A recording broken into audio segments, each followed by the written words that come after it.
There are some in the US government who are saying the right things when it comes to the current situation with Israel and Palestine. One that's been reliable on this topic is Alexandria Ocasio-Cortez, representative, who said apartheid states aren't democracies. That seems like that would sort of go without saying, but oddly controversial in some quarters, including, by the way, media outlets like MSN, sorry, I should say, who said AOC calls Israel apartheid state in Twitter outburst over Gaza attacks. By the way, it's the outburst thing, but then can we put their tweet up?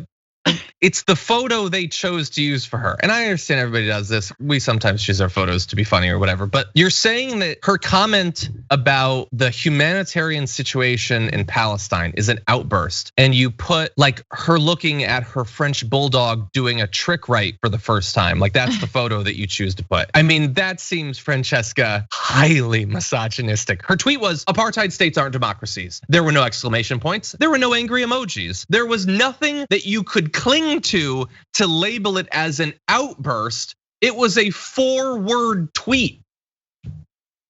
I appreciated your take on this, which is that I don't think that I would ever have a tweet of mine described as an outburst. I wonder why. And yes, it's absolutely sexist. I mean, this is what AOC has been dealing with for so long, right? It will continue. But she's not wrong, right? And I think it is important for us to remember that. And I know that people want to sort of deal in the semantics of what is apartheid, what isn't apartheid, but it can't be apartheid because there are 2 states, right? No, there aren't 2 states, sadly. There is a fledgling Palestinian Authority that is got all kinds of problems. Hamas was actually democratically elected, but of course, nobody wants to recognize that.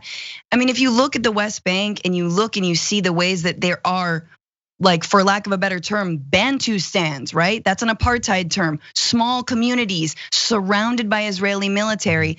That looks a lot like apartheid. It looks a lot like ghettoization. And yes, it's not necessarily part of the state of Israel, but that is not an autonomous sovereign state that has control over its own livelihood, not even over its own water resources in many cases. A state that is constantly embattled. So it's almost apartheid plus, right? It is apartheid times 10. Meanwhile, inside of 1948, inside of the state of Israel, it's important to remember there are Palestinians, there are Muslims who are inside. They have Israeli citizenship, but they don't actually they're not afforded all of the rights that other Israeli citizens are, that Israeli Jews are afforded.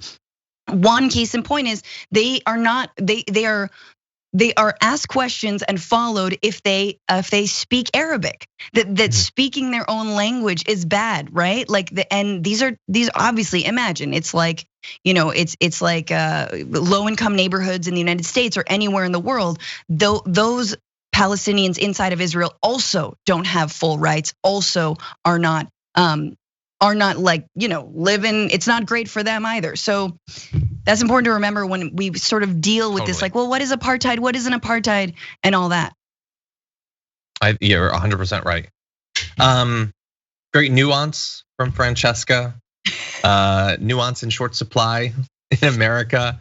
And the thing is, we've been talking about how we really do feel like there has been a noted shift between the 2014 violence and now, in how apparently, looking at polls, how a lot of Americans see this issue, and I credit a lot to social media and and the media in general being a little bit more willing to, for instance, highlight Palestinian voices, things like that.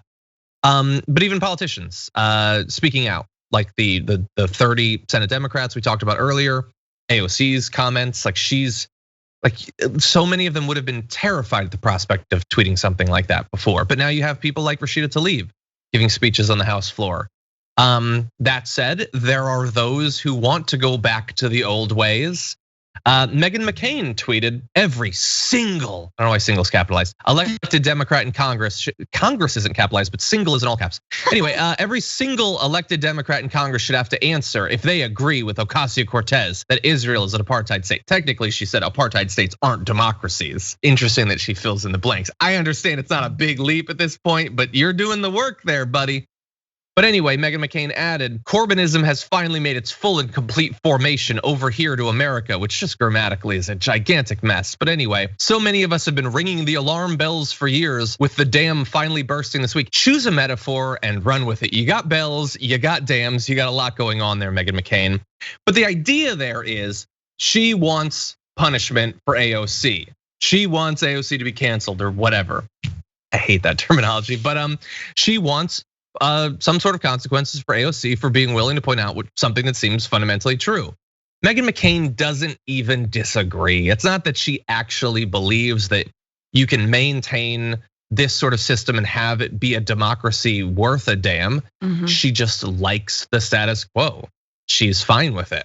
It really doesn't bother her what Gazans' lives were like before the current violence or the violence happening right now. That is not something that bothers her. What bothers her is the idea that that might change as a result of pressure from politicians like Ocasio-Cortez.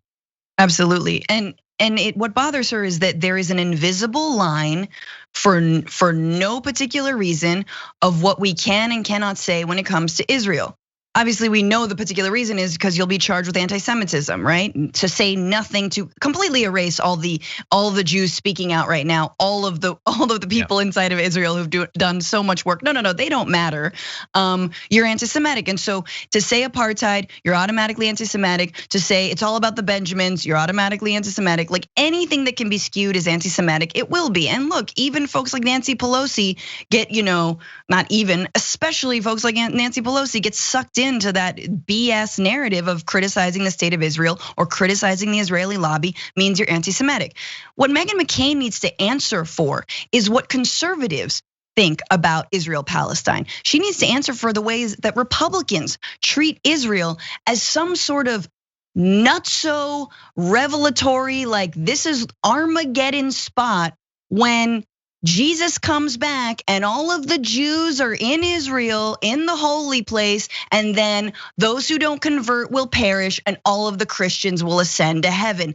That crazy theory that absolutely the far right in the United States, the evangelical right believes in, that's what Meghan McCain needs to talk about, okay? Because you've got some people in your corner who are out of their minds, who are anti-Semitic and Islamophobic and do not give a damn about anyone's lives except their own, okay? Let's talk about that. Let's talk about why they actually support Israel. It's because of their like weird biblical prophecy that's not gonna happen, guys.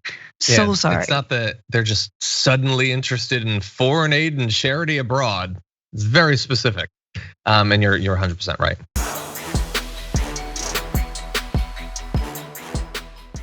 Check out the Damage Report podcast each day, wherever you get your podcasts, whether Pocket Casts or Stitcher or iTunes. You can join me as I give you the news and stories you want, with a range of co-hosts and interview guests jumping in on the fun each day. Again, that's the Damage Report, wherever you get your podcasts. And if you get them at iTunes, don't forget to rate and review. Sometimes I'll read them live on the show.